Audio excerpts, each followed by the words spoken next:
What's up, everyone? Welcome to the FAA podcast. Super short show today. Not much going on around the football world. But we're going to start off with UFL Week 6.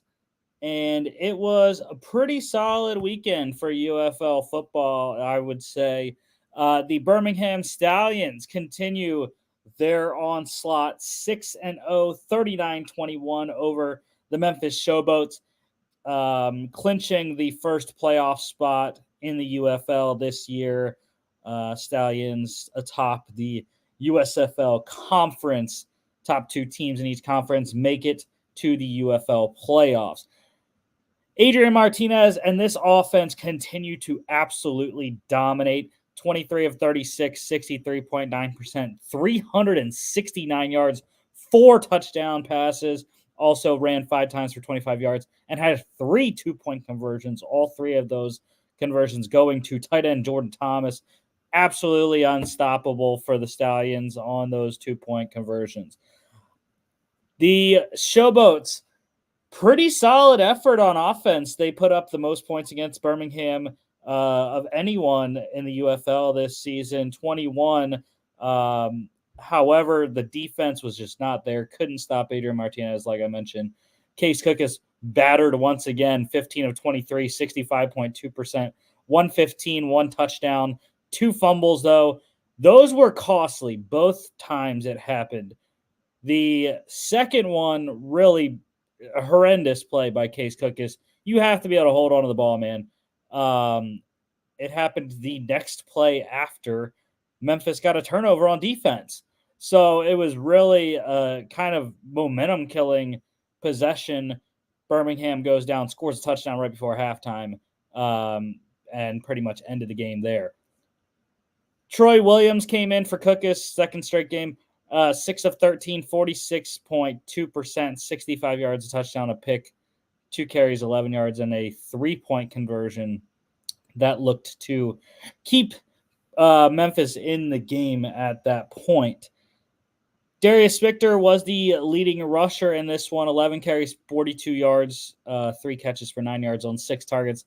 That was sort of the one lone bright spot for Memphis there. Darius Victor was able to run the ball. I know he's still under 4 yards per carry there, but he did look pretty solid running. I think Memphis can build on that rushing attack, even though they're pretty much out of it now, with Michigan winning as well and being 3 games back in the USFL conference. But we shall see. Touchdowns, runs by Ricky Person Jr. continues to be a monster. 6 touchdowns in 6 games. Quite a beast there, even though paltry rushing yards overall. Kevin Austin Jr., 100-yard game for Birmingham. Caught 4 for 108, a touchdown on 5 targets. His teammate Marlon Williams had 2 touchdowns on 6 targets. And Marable caught a touchdown out of the backfield on 5 targets.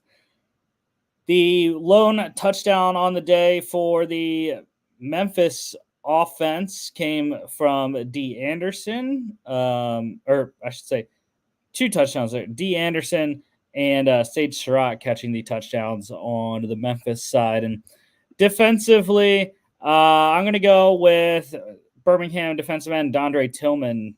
4 tackles, all of them solos, 1 sack, 1 tackle for loss. Stallions minus 13 covered, which is crazy, over 42.5. And I like I had the over on that one, so I cashed my ticket on that. Battlehawks, the other game on Saturday, 22-8 over the Roughnecks. Battlehawks again winning 5-1. Tied for they are in sole possession of second place in the UFL now. First place overall in the XFL conference. AJ McCarron continues to drive this offense. 24 of 37, 64.9%, 255 yards, 3 touchdowns, a pick, and 2 2-point conversions.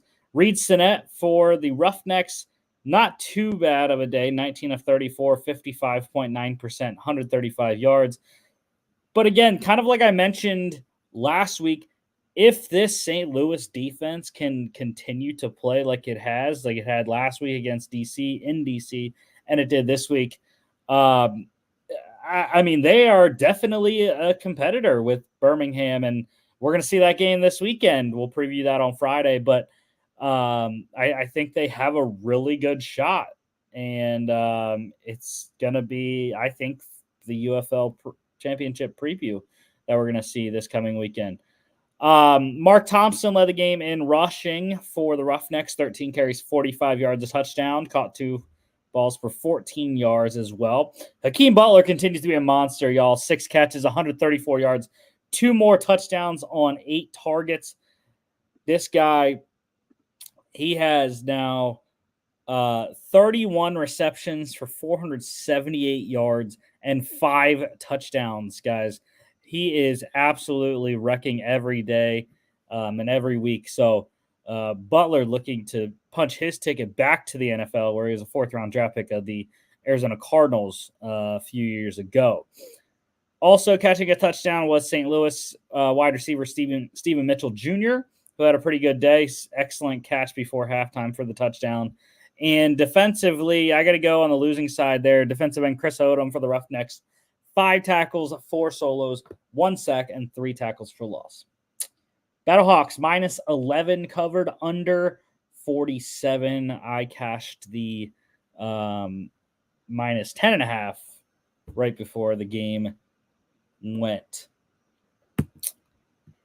Yesterday, the Panthers getting a key win, 28-27 over the Renegades. Still winless is Coach Stoops' squad after winning the XFL championship game last year. Danny Etling, another really good day, 16-28, 57.1%, 202 yards, a touchdown, 7 carries for 55 yards. The legs were surprising to many, including Joel Klatt, who Etling kind of jabbed at on the sideline in his interview with Devin Gardner. But Luis Perez, 24 of 37, 64.9%, 180 yards, a touchdown, and a 2-point conversion for the Arlington Renegades, which they were leading most of the game, leading at halftime, leading in the 4th quarter. And then they took the lead with about 53 seconds, I want to say, and could not hold it after an really excellent return by wide receiver Marcus Sims to set them up for the game-winning field goal by Jake Bates, who I'll talk about in a second. Davion Smith tied Etling for the game in rushing, 14 carries, 55 yards, caught 3 of his 5 targets for 13 yards and a 1-point conversion. Day Hunter with a rushing touchdown before he got injured on the celebration for the Renegades. And you had a rushing touchdown also by none other than Michigan's Wes Hills there.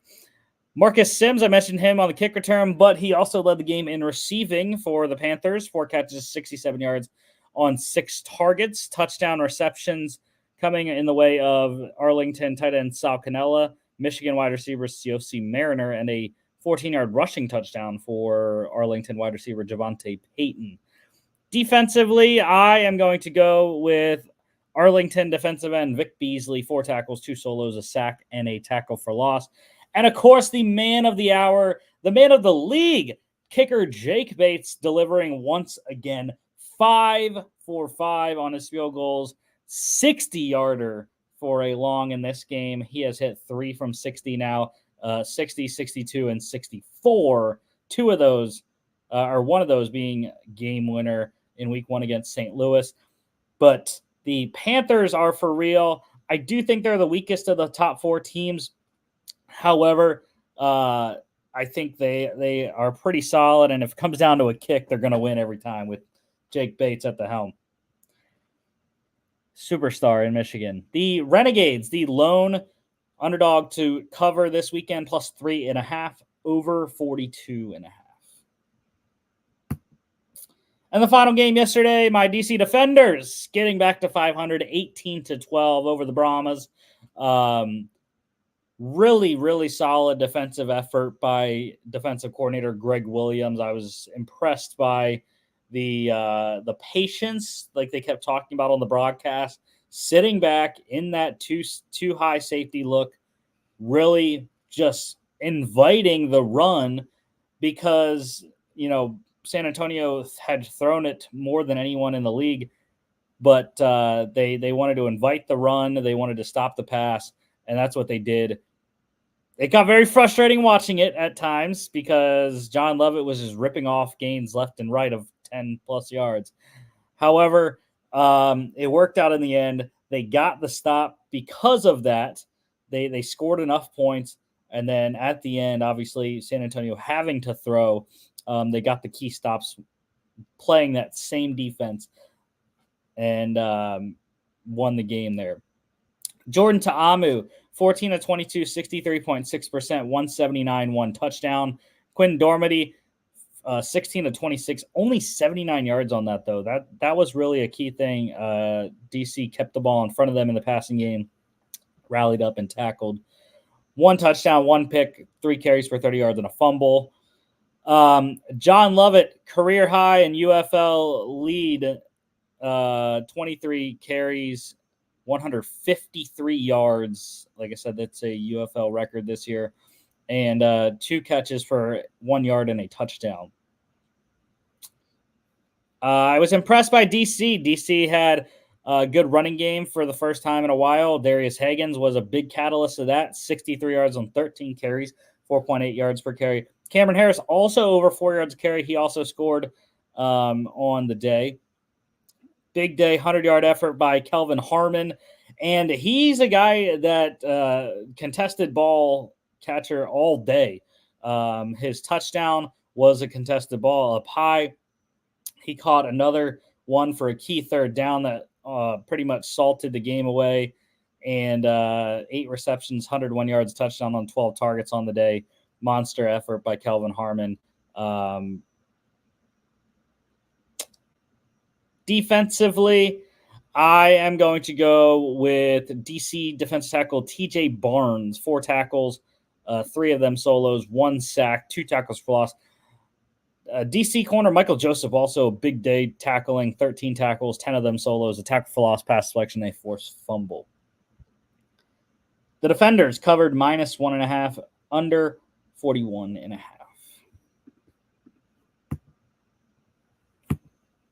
College football news, transfer portal, Oklahoma quarterback General Booty. He entered the portal last week. He has the Iowa Hawkeyes interested in him, so we'll see if that is where the Oklahoma QB ends up. Michigan State defense tackle Simeon Barrow, he has committed to Miami and the Hurricanes. Oklahoma wide receiver Gavin Freeman, pretty solid freshman year last season, committed to the rival, going to the other side of the Red River, Oklahoma State. He is now a Cowboy. And New Mexico State wide receiver Trent Hudson, a part of their really solid 10-win season last year for the Aggies. He has committed to Mississippi State. NFL news, Duke Johnson has retired. So one of the better pass-catching backs in our time, in my time anyways. I know he was always a topic of conversation when it came to fantasy. Played a 3rd-round draft pick in 2015 by the Browns, played with Cleveland 15-18, the Texans 19-20, was on the Jags practice squad in 21, and then played with the Dolphins that same year, and then played with the Bills in 2022 out of football last year. But congrats on a solid 8-year career for Duke Johnson. Couple signings around the league, veterans. Browns signed Rams center Brian Allen, and I think I like that signing, just making sure, just checking on what they had at center there. So, yeah, I mean, they had Luke Whippler, Ethan Pocic, who they signed from Seattle, and then Whippler, 23 6th-rounder from last year. So just adding depth there on the interior with the drafting of Zach Zinter as well. The Panthers, they signed Eagles running back Rashad Penny. Now, this one is interesting. A lot of people are talking about, well, does this spell the end for Miles Sanders in Carolina? And I'm not sure, to be honest. I mean, it could. It very well could. Penny's a solid player. They have a bunch of guys there now, especially with the drafting of Jonathan Brooks, Chuba Hubbard. They have Sanders, like I mentioned, Mike Boone, Tariq Cohen, Spencer Brown, and Raheem Blackshear are all there as well. And now you add Penny into the mix. I wouldn't be surprised if this does spell the end of Miles Sanders. Probably going to be a post-June 1 cut if they do cut him. But again, we'll wait and see on that front. And then the Raiders, they signed Chargers wide receiver Jalen Guyton. Really excellent couple of years in LA with the Chargers. Raiders were a team that needed a lot of help at the wide receiver depth position. And it looks like Our Lads has him filled out as a top 6 guy with Devontae Adams, Jacoby Myers, Trey Tucker, Michael Gallup, who they just signed as well, Guyton, and now DJ Turner. Their probably 6th spot is up for grabs with him, Christian Wilkerson, and undrafted free agent Ramel Keaton, Tulu Griffin, also undrafted there. So, yeah, some competition in the depth positions there for Vegas, but a couple of veterans with Gallup and Guyton now in tow. And just one visit to mention the Titans. They hosted Jaguars wide receiver Zay Jones, just released last week. Would add really to another team that I think is looking for depth at the receiver position. They really didn't add a lot. Obviously they went big with Calvin Ridley, and they drafted Jaquan Jackson in the 6th round. However, I just think that they could use more depth at that position. Traylon Burks has not worked out in his 2 seasons as a former first-round pick in 2022. Zay Jones knows how to work with Calvin Ridley already, as they did in Jacksonville last year. And he would be a big upgrade over the guys like Colton Dowell, Nick Westbrook-Akina, and Kyle Phillips. So, yeah, I really like that if they do sign him. And it would give Will Levis a solid starting trio there in Tennessee. And that's the show for today. I told you it was going to be really short. There is nothing on my X speed, so we'll wrap it up right here. Don't make sure you catch the show on Friday, and then next Monday we'll be back talking UFL Week 8. We will recap your UFL Week 7 games, as well as this Friday we're going to start our team draft recaps. We're talking Bears Commanders this Friday. Next Monday we'll talk about the Patriots and the Cardinals, possibly even having our resident Patriots fan Colin Schultz on. Don't forget to follow us on all our social media at FAA Podcasts on Instagram and X, FAA_bets as well. FAApodcast.com is our website. Make sure you go on there. Check out my new Dynasty big board with all 78 drafted rookies comments on there. And follow us on all our social media at FAA Podcast, or follow us here on Facebook, YouTube, X, and Instagram, as well as Spotify, Apple Podcasts, iHeartRadio, and TikTok at Football Addicts and Non. Thank y'all for watching. We will see y'all back for Football Friday.